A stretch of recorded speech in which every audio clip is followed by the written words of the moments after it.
जोड़ सका हूं दुर्गुण केवल, जो भी गुण हैं गौण बहुत।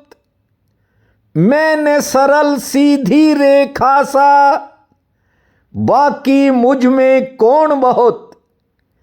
मैं त्रुटियों का त्रिगुण मुझे, सीधा साधा तू आयत कर। फिर खराद पे मुझे चढ़ा, ओ कुशल समय के कारीगर। मेरे प्रिय बंधुओं, देवियों व सज्जनों, इंसान की सबसे बड़ी कमी यह है कि वो गलती को स्वीकार नहीं करता।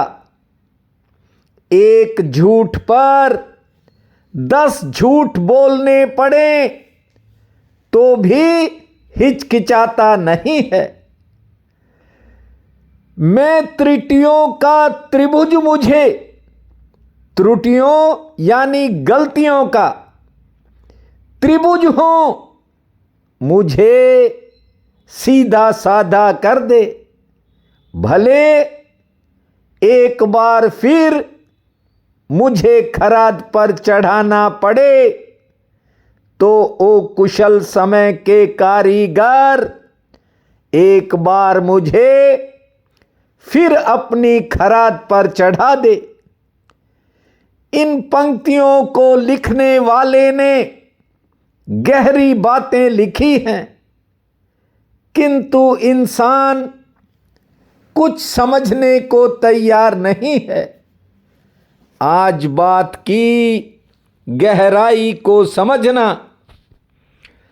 मनुष्य अपने जीवन में परमात्मा पर भरोसा रखने की बजाय सांसारिक संबंधों पर ज्यादा भरोसा करता है, और एक दिन इन्हीं संबंधों के द्वारा ठुकरा भी दिया जाता है। महासूत्र कहता है, एक बार खुली आंख से इन संबंधों को आजमा कर देख। एक बार आंखों से मोह माया का पर्दा हटा कर देख। तुझे स्वयं ही हैरानी होगी, दूसरे पर नहीं, खुद पर हैरानी होगी। लेकिन इसका मतलब ये नहीं है कि तुम घर बार छोड़कर भागने की सोचो। बस संबंधों में ज्यादा डूबने की बजाय अपने कर्तव्यों का पालन करो, अपनी जिम्मेवारियों को पूरा करो। मां बाप की सेवा करो, पत्नी बच्चों की अच्छे से देखभाल करो, और जो भी संसारिक काम उस परमात्मा ने सौंपा है उसे पूरा करो। और साथ साथ इस बात का ध्यान रखो, ये सारे संबंध प्याऊ पर पानी पीने वाले लोगों के जैसे हैं। पानी पीने के बाद सब अपने अपने रास्ते लौट जाते हैं। सब संबंध भी एक न एक दिन विदा हो ही जाएंगे। ये खुद का शरीर भी छूट जाएगा, लेकिन परमात्मा हर जन्म में आपके साथ होगा। आत्मा और परमात्मा का संबंध शाश्वत है, सत्य है। निज धर्म कहता है, संसारिक रंग बदलते रहते हैं और परमात्मिक रंग सदा एक जैसा रहता है। उसके रंग में अपने आप को रंगने की तरफ बढ़ो। राम राम भूमा, श्री राम नाम भूमा। ध्यान दीजिए, जब तक किसी का सूरज चमकता है तब तक ही ये दुनिया के लोग उसके इर्द गिर्द चक्कर काटते हैं। थोड़ा सा वक्त यदि कमजोर हो जाए तो गैरों की बात छोड़ो, अपने ही दूर खड़े नजर आते हैं। साहब तेरी साहिबी घट घट रही समाए, जैसे मेहंदी बीच में लाली रहे छुपाए। मेहंदी देखने में हरी दिखती है, लेकिन इस हरी मेहंदी में लाली छिपी रहती है। ठीक उसी प्रकार ये जो शरीर है, इसी में शाश्वत चेतना छिपी है। जो उस चेतना को देख लेता है, या यूं कहूं उसका दीदार कर लेता है, वो सब कर लेता है, सब पा लेता है। महासूत्र कहता है, आत्मा का निरादर मत करो। जो स्वयं में बैठी आत्मा का आदर नहीं कर पाता, वो कुछ भी नहीं कर पाता। सत्य बात तो ये है कि जो आत्मा की आवाज को अनदेखा करता है, वो स्वयं ही अपना दुश्मन होता है। आत्मा ही परमात्मा का प्रवेश द्वार है, लेकिन व्यक्ति मरते दम तक कहीं और ही उलझा रहता है। लोग कहते हैं कि हमें बीमारियां ही नहीं टिकने देती। पूरे परिवार में कुछ न कुछ चलता रहता है। कुछ लोग तो ऐसे हैं जो कहते हैं डॉक्टर से पीछा ही नहीं छूट रहा।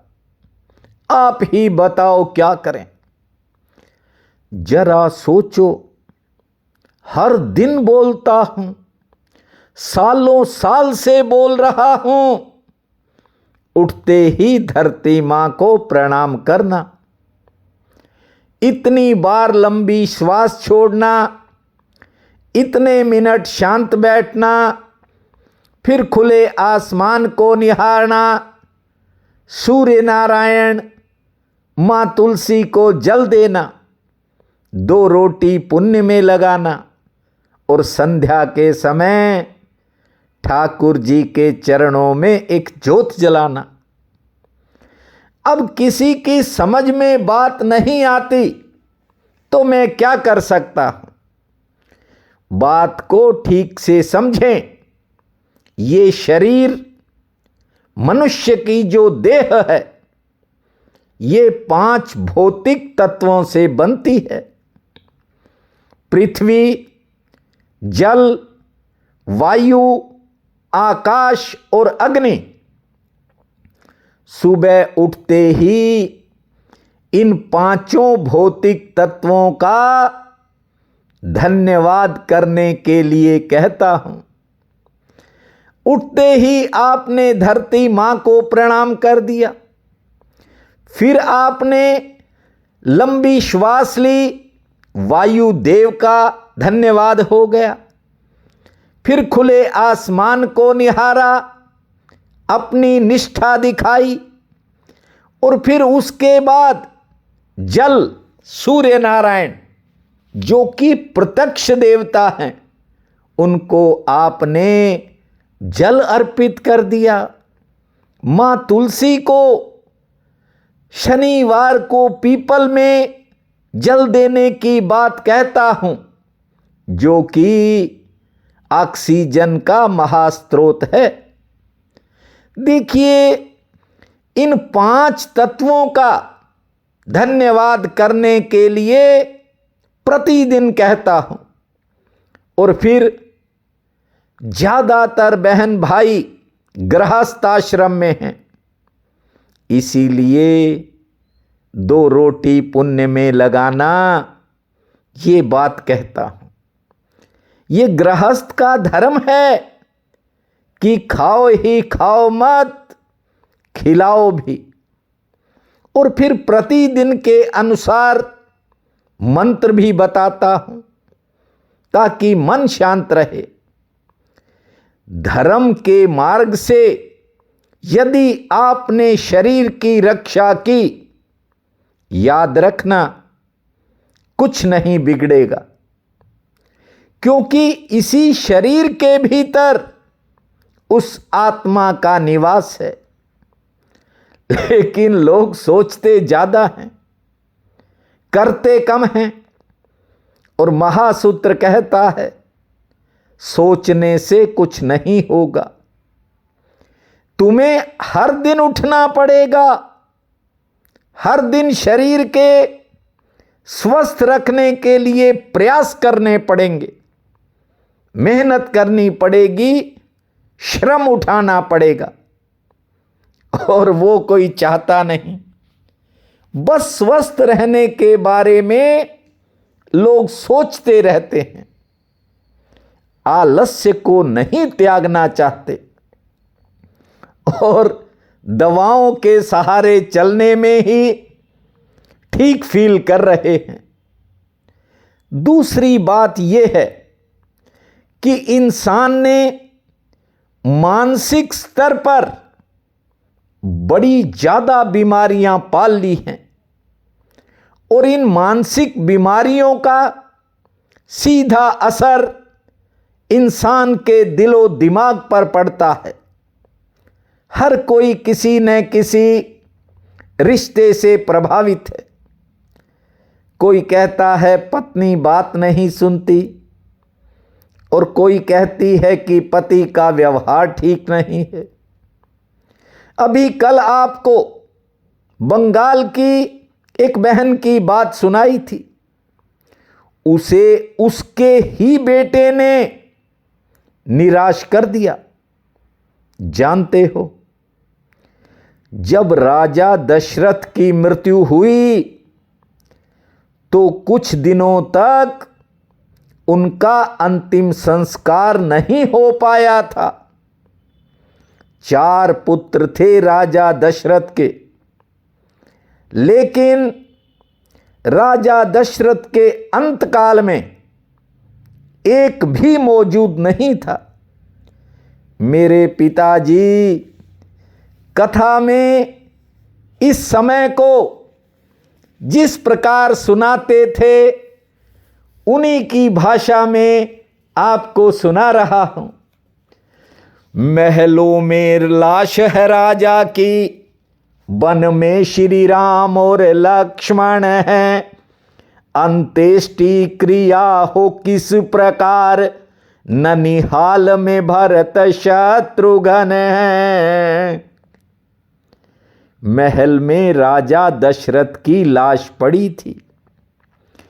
श्री राम और लक्ष्मण वनों में चले गए वनवास काटने के लिए, और ननिहाल में भरत और शत्रुघ्न वे ननिहाल गए हैं।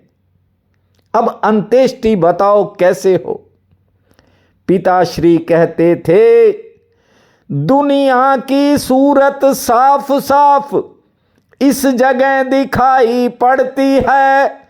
हो 4 बेटे जिसके, उसकी यूं लाश भिनकती है। बात की गहराई को पकड़ा करो। महासूत्र आपको भीतर से जगाएंगे। देखिए, ये संसार यूं ही चलता है, चलता आया है और चलता भी रहेगा।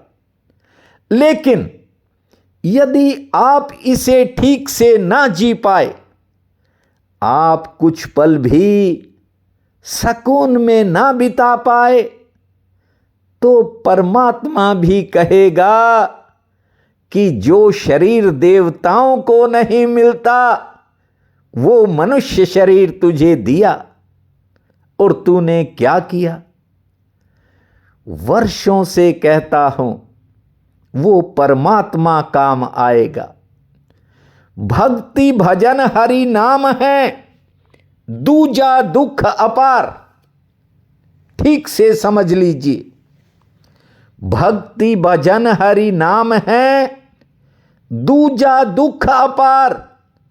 मनसा वाचा कर्मणा कबीर सुमिरन सार। बड़ी गहरी बात कही है। देखिए, परमात्मा का स्मरण मन से नहीं होगा, गहरे में जाना पड़ेगा। वहां जाना पड़ेगा जहां तुम्हारी कुंवारी आत्मा है, वो बिल्कुल शुद्ध है, किसी वासना ने आत्मा को नहीं छुआ है। जहां ना तो कभी लोभ उठा, ना कभी क्रोध जागा। जहां तुम्हारा होना है, मैं उस अंतरतम गर्भगृह में आपको ले जाना चाहता हूं। तुम्हारे भीतर के गहरे से गहरे मंदिर में आपका प्रवेश चाहता हूं। इसलिए कहता हूं, बात को ऊपर से मत जाने दो। हर शब्द के मायने हैं। और जहां तुम हो, जैसे हो, देखिए, आप जन्म से पहले भी वही थे और जन्म के बाद भी वही हो, और मृत्यु के बाद फिर वही हो जाओगे।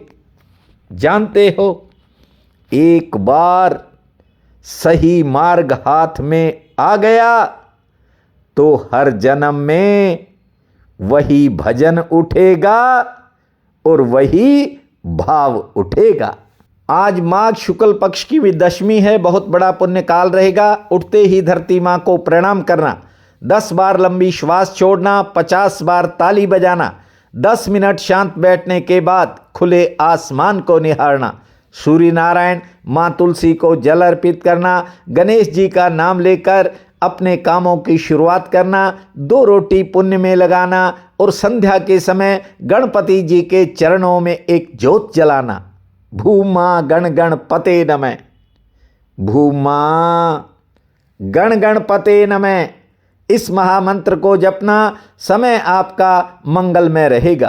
प्रिय बंधुओं व मातृदेवी शक्तियों, आज 28 जनवरी दिन बुधवार है। आप सबको मेरा नमस्कार है। आज का राशिफल इस प्रकार है। मेष, आज सितारों की माने तो दिनचर्या सामान्य रहेगी, घरेलू कामों में व्यस्तता रह सकती है, रोजगार से सामान्य लाभ मिलेगा, कोई नया संपर्क जुड़ सकता है और कार्यक्षेत्र के काम आसानी से निपट जाएंगे। वृषभ, आज कुछ समय दूसरों के कामों में लग सकता है, थोड़ा ध्यान से चलें। किसी नई योजना पर विचार होगा, मन में किसी बात को लेकर दुविधा बनेगी, लेकिन आज कोई घर या कारोबार से जुड़ा वजन दिमाग का कम हो जाएगा। मिथुन, रोजगार से अच्छे लाभ की संभावना है, लेकिन कोई निजी चिंता मन को घेरेगी। सेहत आपकी ठीक रहेगी, कहीं जाने का अवसर मिलेगा, यात्रा संबंधी कोई विचार भी होगा। कर्क, आज किसी करीबी की कही कोई बात आपके मन में उतार चढ़ाव कर सकती है।